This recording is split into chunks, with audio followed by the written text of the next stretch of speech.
sekarang giliran dari timnya atau pendukung Pak Prabowo. Pak Babe pejabat saya bilangnya, karena akan segera menjadi pejabat negara Republik Indonesia. Nah gitu juga, gini. Oke. Saya melihat apa yang disampaikan awal tadi Bung Refli Harun, kok pesimis sekali gitu loh.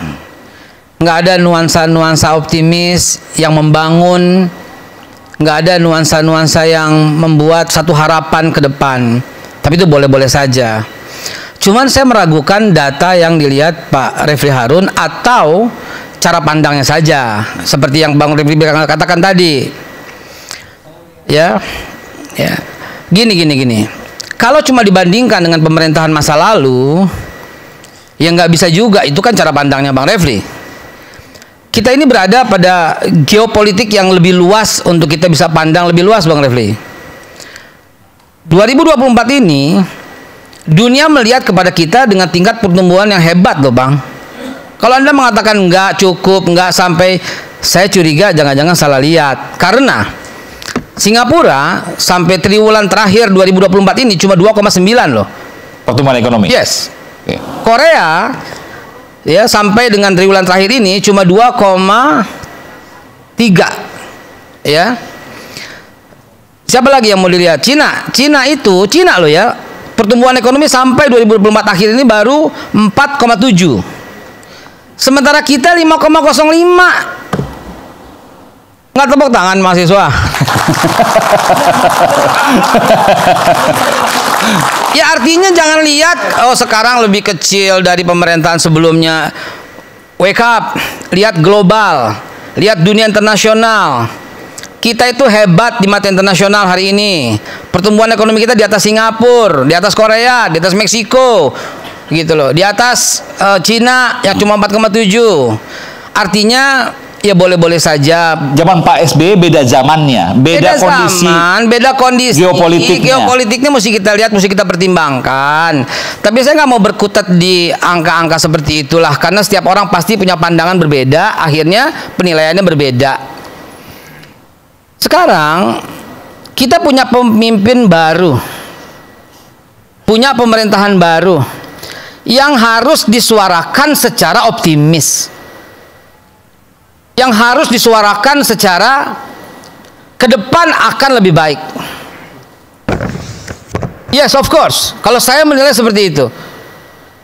Kalau selalu dipertentangkan permusuhan, kita kurang banyak baca kayaknya, kurang banyak belajar kayaknya. Oh. Izinkan saya menyampaikan. Bang Refli kurang banyak belajar nih. Bukan, kita aja. Oh, kita ya. Ini kalau disinggung-singgung saya jawab dulu juga. Sabar, Bang, sabar. Sama Aiman, ya? Aiman kan bercanda. Gini. Belajarlah ke dunia internasional. Yang paling jujur itu ya. Ketika kalau Anda berpendapat, Anda memberikan standing opening Anda apa? Pendapat Anda apa?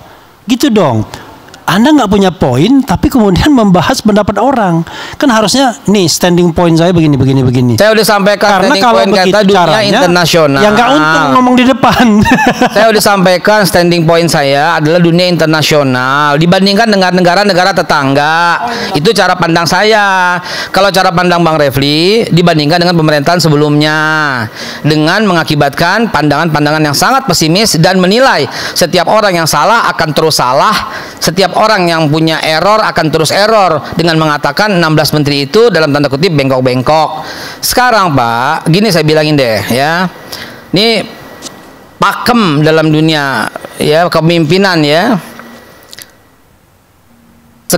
Segelompok domba yang dipimpin oleh seekor harimau, dia akan mengaum.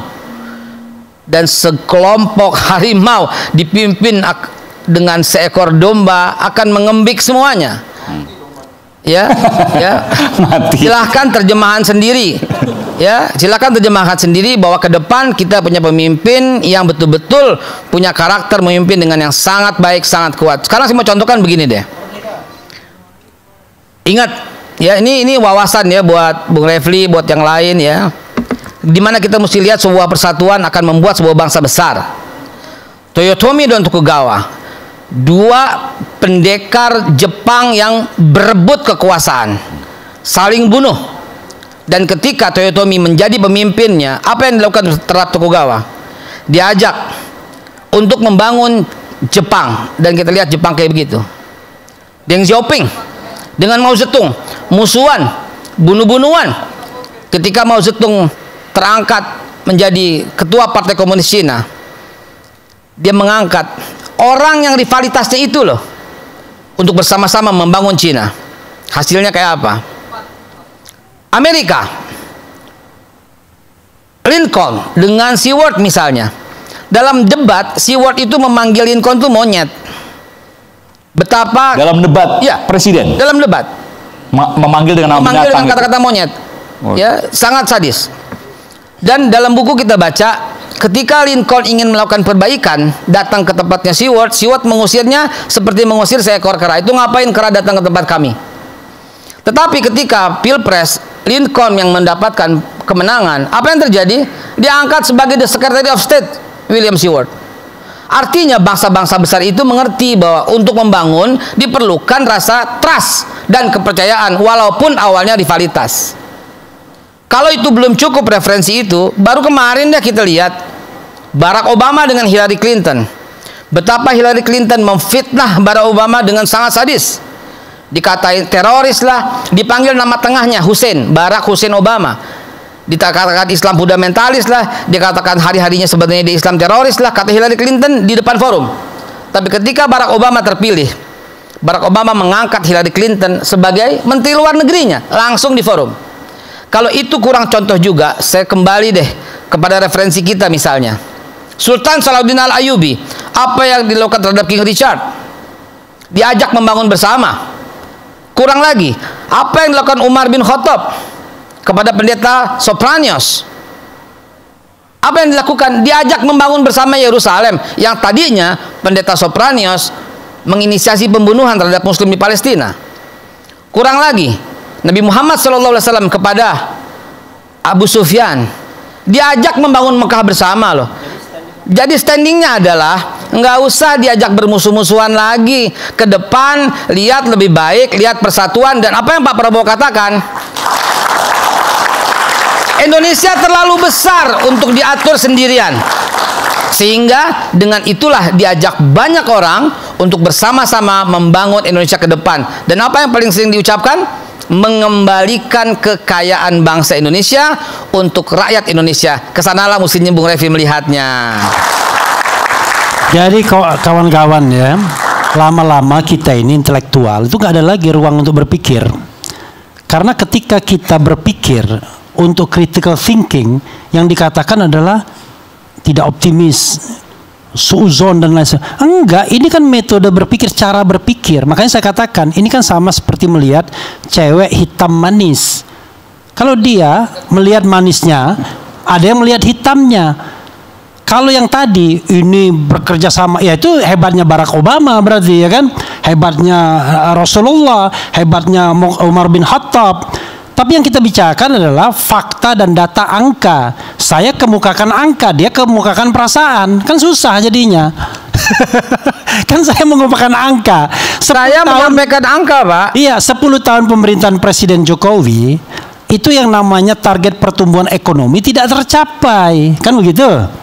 Nah, dua perbandingannya dibandingkan dengan RPJMN, which is itu targetnya Pak Jokowi sendiri kan, lalu dibandingkan dengan pemerintahan sebelumnya, beliau bandingkan dengan Singapura, dengan Amerika Serikat dan lain sebagainya. Tahu nggak, yang namanya pertumbuhan ekonomi itu semakin maju sebuah negara, semakin kecil pertumbuhan ekonominya, karena dia di sana sudah. Kita kecil, developed country beda lagi. Makanya karena kita salah. Developed country, kita nggak ngelihat pertumbuhan itu kecil, kita harus besar, Bang. Did you understand gitu loh? Bukan itu. Balik loh. Bukan itu poinnya, bro. Poinnya adalah kalau negara itu negara maju, dia makin kecil pertumbuhannya karena dia udah tinggi banget gitu loh. Gini.